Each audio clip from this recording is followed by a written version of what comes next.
안녕하세요. 황현의 부동산 경제학 이호중입니다. 네, 정말 오랜만에 또 혼자서 유튜브를 찍게 됐는데요. 오늘은 뭐 별다른 내용은 아니고 앞으로 이 부동산이 뭐 이제 벌써 11월입니다. 예, 남은 두 달 정도가 이제 2020년이 남았는데 남은 기간 동안 이제 어떤 정책들이 더 있을지 한번 예측해보는 시간과 그다음에 저희가 지금 시장 흐름이 지금 실거주자들이 좀 많이 힘드신 상황이 있잖아요. 그래서 그런 부분이 어떻게 앞으로 더 흘러갈지 이런 거를 뭐 간소하게나마 예측을 해보고 그다음에 지금 현장에서 가장 이슈가 되고 있는 뉴스들을 좀 분석하는 그런 소소한 시간 가져보려고 이 자리에 앉았습니다. 우선은 2020년 뭐 이제 말이고 첫 번째로 그냥 드리고자 하는 말씀은 제가 여러분들한테 이제 항상 여쭤보거든요. 어떻게 올해 초보다 지금 서민들이 집을 구하는 게 좀 더 쉬워진 것 같으냐라고 이제 화두를 항상 던지면서 상담을 시작을 하는데 안 좋아진 것 같아요. 제가 볼 때는 올해 초보다 더 서민 주거 안정에 힘쓴다고 정책들은 몇 가지가 더 나와 있는데 그 정책이 서민들이 주거지를 갖기 당분간은 좀 더 힘들게 만들어 놓은 건 아닌가 하는 마음에 내용을 준비했으니까 오늘도 남은 시간 어떻게 부동산이 더 변화하고 시장이 어떻게 흘러갈지 예측하는 시간이니까요. 많은 분들도 주목해서 보셨으면 좋겠습니다. 네, 시작하겠습니다. 우선 요즘 나오는 몇 가지 뉴스들 추려가지고 제가 정리를 해봤거든요. 이거 준비한 지가 한 2주 정도 됐는데 좀 늦게 제가 좀 게을렀는지 좀 늦게 준비를 해서 올립니다. 11월 2일 날 뉴스인데 서울 전셋값 뛴 거는 뭐 다 아시잖아요. 지금 아파트 같은 경우는 저희가 평균 가액이 전세가 5억이 넘은 상황이니까 지금 3개월 동안 임대차법 시행이 되고 한 3개월 동안 서울의 평균 전세 가격이 7.5%가 뛰었다 그러는데 이게 수치상으로는 7.5%라고 그냥 저희가 쉽게 그럼 뭐 얼마 안 올랐네 뭐 1억이었는데 1억 750만 원 된 거 아니야 막 이렇게 얘기할 수는 있는데 해당 어떤 특정한 이제 아파트 단지나 그런 데 가면은 뭐 2, 3억씩 올랐잖아요. 그러니까 굉장히 많이 올랐다. 그래서 강남구 같은 경우는 특히나 86.8제곱이면은 저희가 30평대 이제 초중반 정도 평형으로 보이는데 9억 원 정도가 지금 넘었다고 하네요. 네, 그래서 우선은 뭐 앞서서도 제가 앞선 시간에도 말씀을 드렸지만 이 임대차 기간 의무 이제 계약 기간이 늘어나면 이런 충격이 올 거다. 30% 정도가 뛸 거다라고 앞서서 말씀을 드린 시간이 있었는데 아니나 다를까 뭐 피해갈 수는 없는 것 같습니다. 이렇게 전세값이 막 상승을 하고 집주인들은 이제 내놓지 않으려고 하고 실거주 시장을 자기가 들어가 살면서 이제 전세입자를 내쫓고 뭐 계약갱신 청구를 한 사람들은 그대로 눌러앉고 하니까 시장에 나오는 매물들이 적어질 거 아니에요. 그러니까 전세를 이제 앞으로 신규로 구해야 되는 사람들 같은 경우는 좀 무리해서라도 대출을 끼고 무리해서라도 막 전세를 들어가 살려고 하는 이제 그런 경쟁이 심화되다 보니까 이게 뭐 총성이 없는 전쟁이다 이런 얘기까지 나오는 것 같습니다. 보니까 지금 이제 이게 좀 안 좋은 상황은 맞는데요. 집주인들은 지금 분쟁이 엄청 많잖아요. 집주인들하고 세입자랑. 세입자는 전세금 안 올리고 나서 2년 더 연장할 수 있는 법안이 그냥 임대차법으로 마련이 되다 보니까 집주인이 뭐라고 하든 간에 나는 2년은 무조건 더 살고 나가겠다라고 하는 거고 그러다 보니까 이제 집주인 입장에서는 너만 나가면 내가 진짜로 대폭 올려받든가 2년만 더 참아보자 이렇게 지금 분쟁의 소지가 있는 상황이 계속 연장이 되고 있는데 보면은 이제 29일 날 송파구에 6,000세대 정도 되는 대단지 아파트인데요.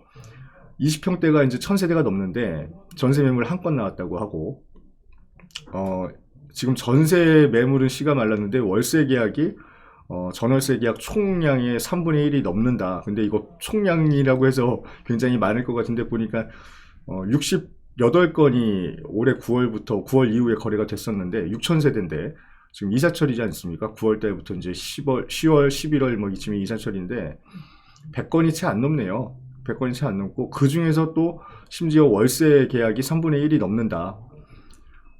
그 중에는 200만 원이 넘는 월세도 있다. 이게 20평대를 얘기하는 거니까 좀 심각한 것 같아요. 보니까 신축 아파트 5년 입주 5년 이내 신축 아파트는 전월세 비중이 2,757건 중에 985건이 월세로 체결이 됐다라고 합니다.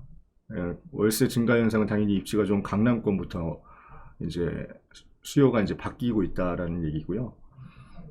세금 때문에 그렇겠죠. 우선은 보유세가 늘어나다 보니까 집주인들이야 매년 뭐 그냥 갑자기 닥치는 거잖아요. 이 증세 관련된 뭐 법안이 통과가 된다거나 뭐 새로 발의가 된다거나 그랬을 때 집주인 입장에서는 매년 그냥 똑같이 보유하고 있던 집인데 갑자기 보유하고 있는 것만으로도 세일을 막 1,000만 원씩 더 내라 500만 원씩 더 내라 이런 상황이 되다 보니 계약 기간 끝나면 전세 가격 올려서 좀 현금 확보를 한 다음에 그걸로 충당하려고 하는 뭐 심리가 당연히 발동할 수밖에 없겠죠. 네, 그런 부분이 이제 전세를 2년 더 그냥 가진 금액으로 연장을 시키는 시장이 되다 보니까 뭐 내보낼 수 있는 사람들은 이제 월세로 받아서 그 세금을 좀 부담을 충당하려는 그런 움직임들이 보인다는 그런 뉴스로 이제 해석을 하면 될 것 같습니다.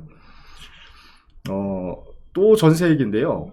매물이 절반이 넘게 사라졌다. 전국으로 번지고 있다. 전세난이 이런 얘기가 나오는데 당연하겠죠. 뭐 서울이 이제 출발점이 돼가지고 서울에 전세를 못 구하면 그쪽에서 이제 외곽지로 밀려나게 될 거고 외곽지에서도 똑같은 현상이 발생이 된다 그러면 또 그 외곽으로 또 밀려나게 될 거고 이렇게 해서 계속해서 이제 풍선효과처럼 퍼져나가게 될 건데 이렇게 되면은 이제 두 가지가 문제가 생기겠죠. 우선은 전세살이도 빡빡해지고 내가 전세 매물도 없다 보니까 뭐 어떻게든 살아야 되긴 하는데 예를 들면 이렇게 보자고요. 뭐 10억짜리 아파트에 한 5, 6억의 전세를 살고 있다가 집주인이 실거주 할 테니까 나가주라 해서 나왔더니 주변 매물들은 다 이제 7, 8억씩 이제 시세가 형성이 돼 있는 상황이고 그 집도 뭐 집주인이 서로 막 세입자들끼리 경쟁을 하면서 달려붙는 상황을 집주인은 이게 전세 호가를 이렇게 맞추면서 기다리고 있는 상황이 된 거고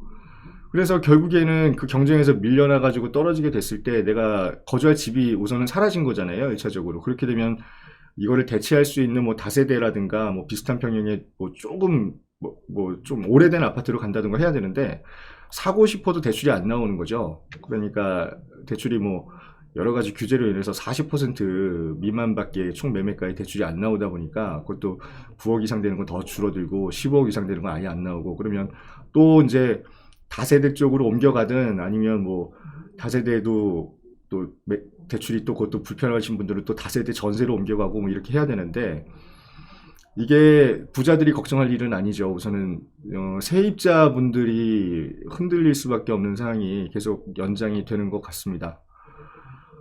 전국 아파트 전월세 매물이요. 임대차 보호법이 이제 시행 전일 때랑 비교해서 63.1%가 감소했네요. 반 넘게 이제 증발이 된 거고 가장 많이 줄어든 지역은 당연히 서울이겠죠. 서울이 이제 보유세 부담도 커지고 그다음에 당연히 살고 싶은 입지이기 때문에 뭐 저 같아도 집 두세 채가 있으면 제 아들이 만약에 임대차법 때문에 피해를 본다 그러면 제 아들 보고 들어와 살라고 할 겁니다. 7월 말까지는 서울의 전월세 아파트 물량이 62,398건이었는데 이거 믿어지시나요? 네, 이거 10월 6일 날 봤더니 17,364건으로 줄어들었네요. 거의 3분의 1이 없어진 거고 전세를 놓겠다고 하는 사람들이 시장은 이제 민간이 우리 같은 이제 일반인들이 다주택을 보유하고 있을 때 민간 임대 시장이라고 하잖아요. 그런 민간 임대 시장에 공급과 수요가 나름대로 맞춰지는 게 이제 당연한 건데 법으로 강제하다 보니까 이런 부작용이 또 나오는 것 같습니다. 그래서 지금 얘기 나오는 거 뭐 공공 임대 물량을 앞으로 좀 늘리는 쪽으로 추진하겠다라고 얘기하는데 언제가 될지는 잘 모르겠죠. 대구도 줄었고 울산도 줄었고 세종도 줄었고 뭐 충남도 왜 그런지 모르겠지만 뭐 세종시 인근에 있으니까 그렇겠죠. 전월세 매물이 반 이상이 소진이 됐다, 없어졌다. 그러니까 소진이 된 게 아니고 이제 물량이 안 나오는 겁니다. 공급이 안 되는 겁니다. 그 와중에 새 집을 지어서 공급을 해야 되는데 내년이면은 올해 반토막이 공급 물량이 줄어들고요. 그 이듬해에는 또 지금 올해 물량이 한 4분의 1 정도밖에 공급이 안 되고 이거 뭐 어떻게 해석을 해야 될지 모르겠습니다.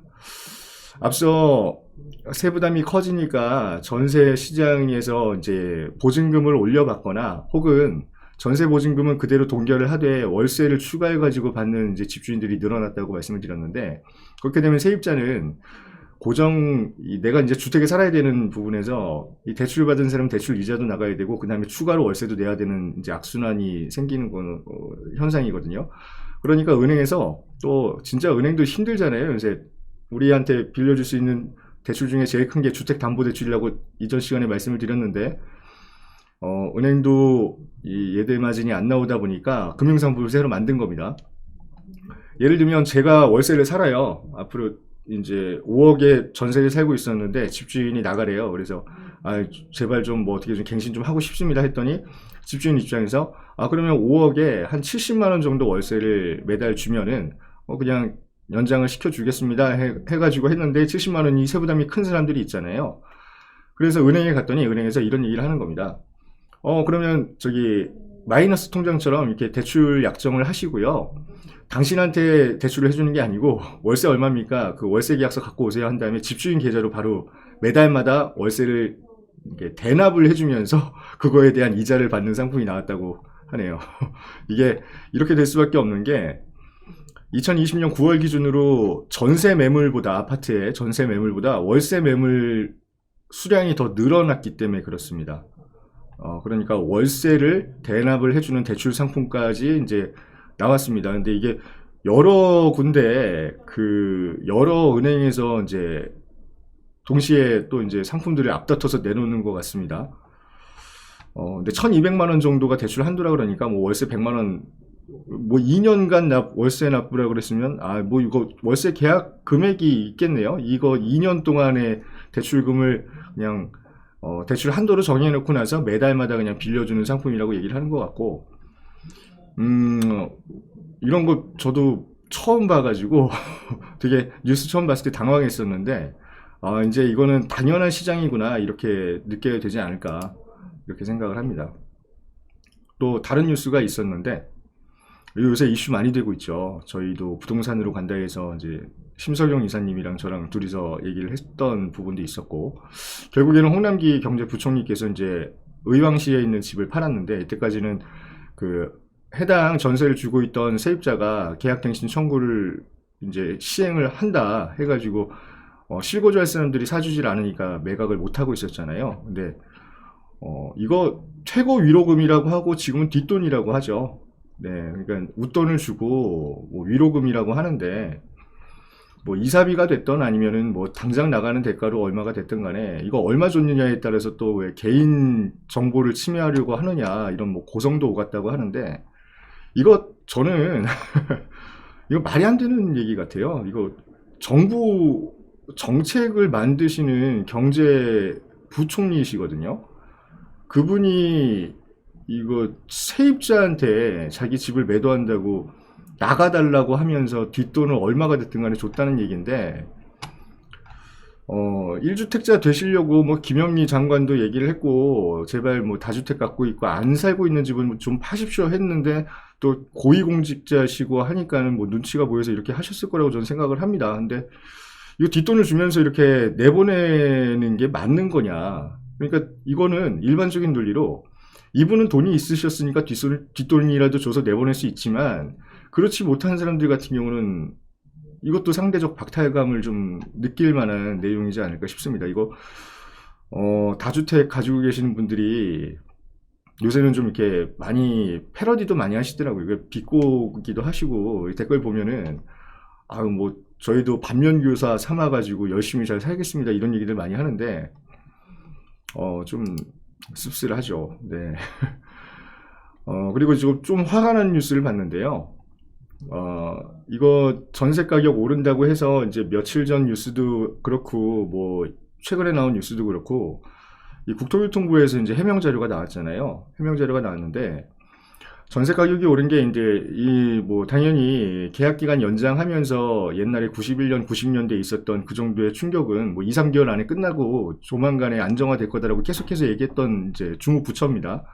근데 이제는 좀 다른 얘기를 하기 시작했어요. 이게 코로나 때문에 은행이 힘들다 보니까 전세 금리를 많이 낮춰줬다. 전세 대출에 대한 금리를 낮춰줬기 때문에 지금 전세가 물량이 뭐 적어져 가지고 문제가 생기는 게 아니고 외곽에, 그러니까 서울 외곽에 살던 사람들이 전세 대출 이자가 싸지니까 그 이자를 받아서 부담이 크게 안 될 것 같으니까 상급지로 몰려와가지고 지금 이렇다는 되게 좀, 제가 보면서도 이거, 막 이런 헛웃음이 좀 나왔던 뉴스인데, 그러니까 금리가 내려가서, 더, 서민들이 더 잘 살게끔 판이 깔아졌기 때문에, 예를 들면은 뭐 저기, 경기도 광주에 사시던 세입자가 한 2억 정도 대출 더 받아도 금리가 뭐 감당할 수 있는 이 월 금리 수준이다 보니까 내가 갑자기 뭐 하남시로 오겠다 이런 상황이 벌어졌다고 하더라고요.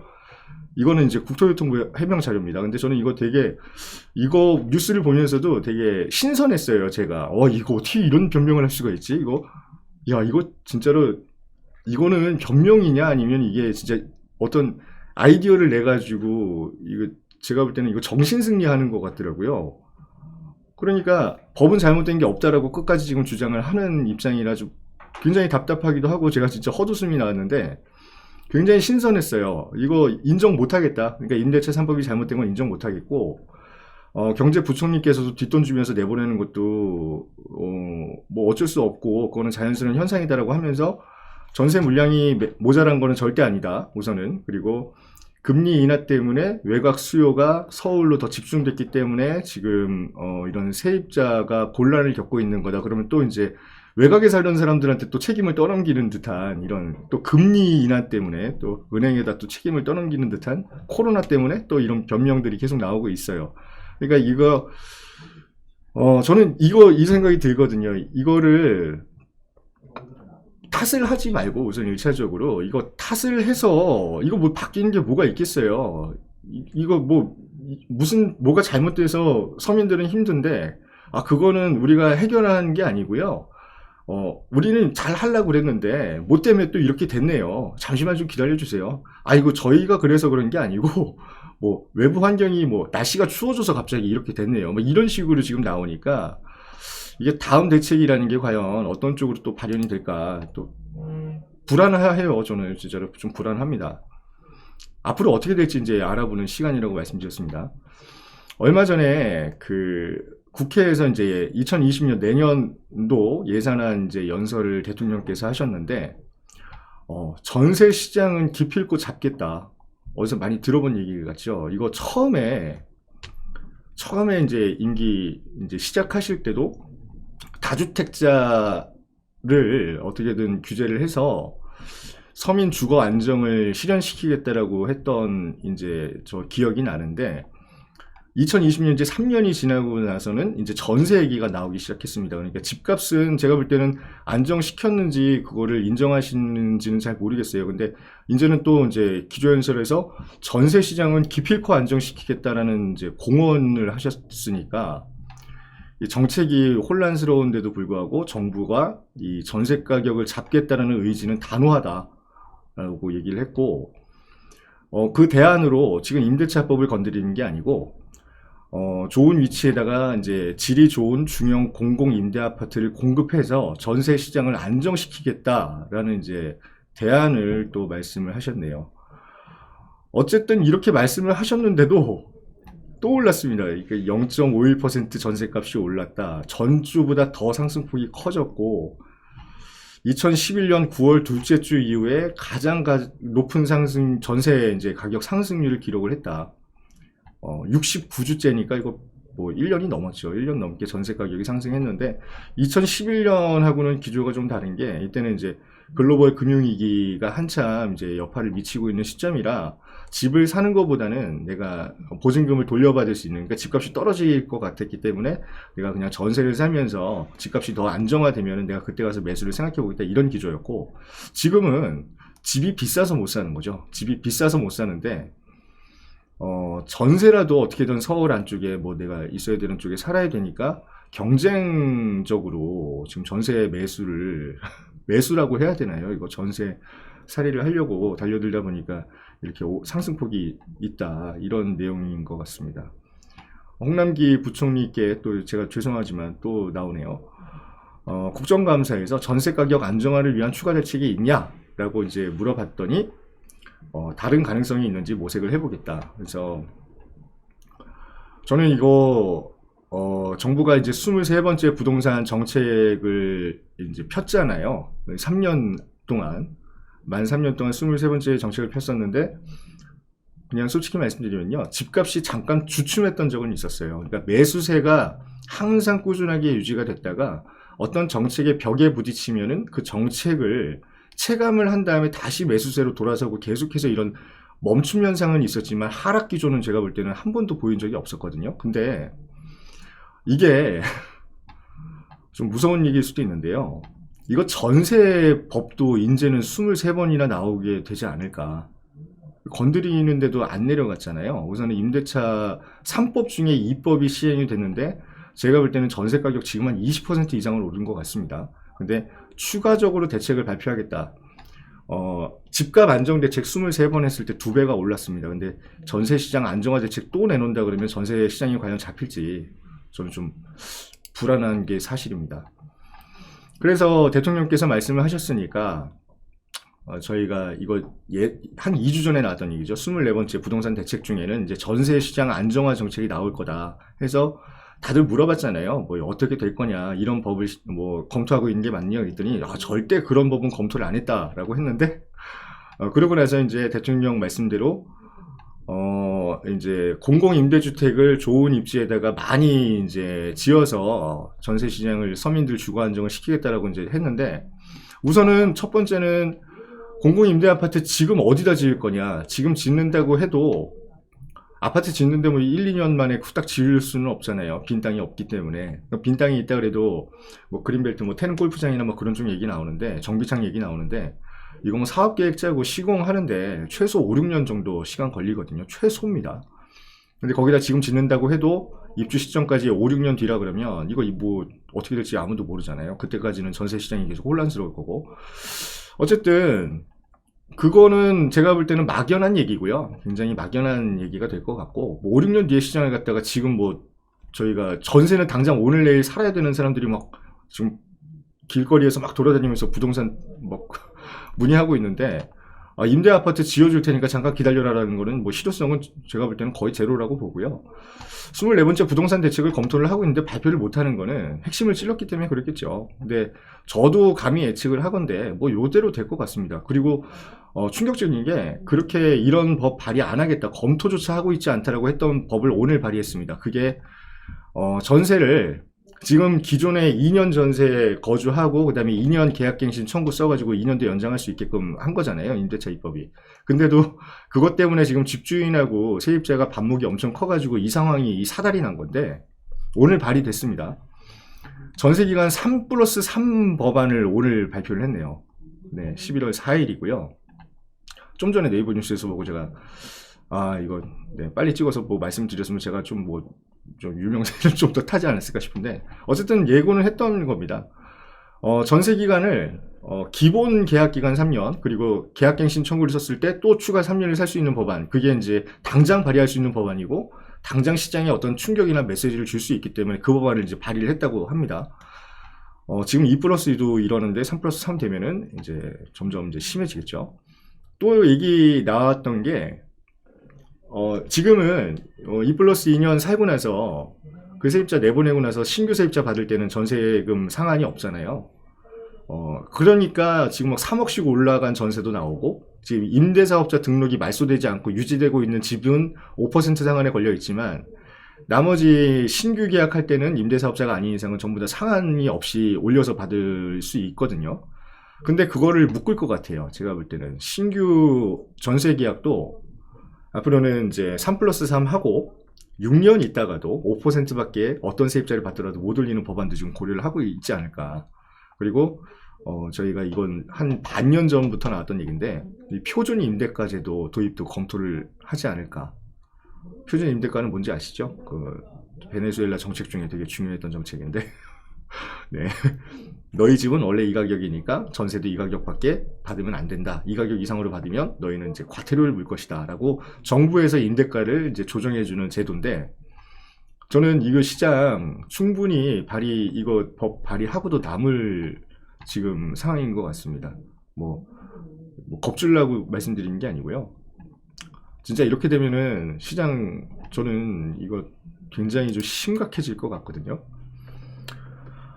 네, 그래서 남은 2개월 안에 이런 법안들이 순차적으로 어떻게든 뭐 하나씩 하나씩 나오든 아니면 대량으로 쏟아져 나오든 이렇게 해서 여러분들 뭐 다시 한번 여쭤보겠습니다.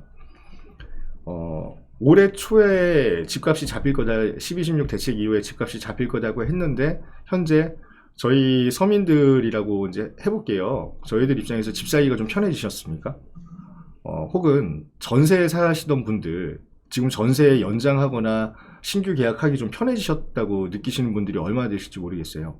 이거 저는 길거리 나와서 투표한다 그래도 뭐 잘 하고 있다, 부동산 지금 뭐 안정화되고 있다, 혹은 더 불안하다, 내가 그냥 더 지금 어떻게 해야 될지 모르겠다, 이런 그냥 찬반 투표만 하더라도 답은 명확하게 나올 것 같거든요.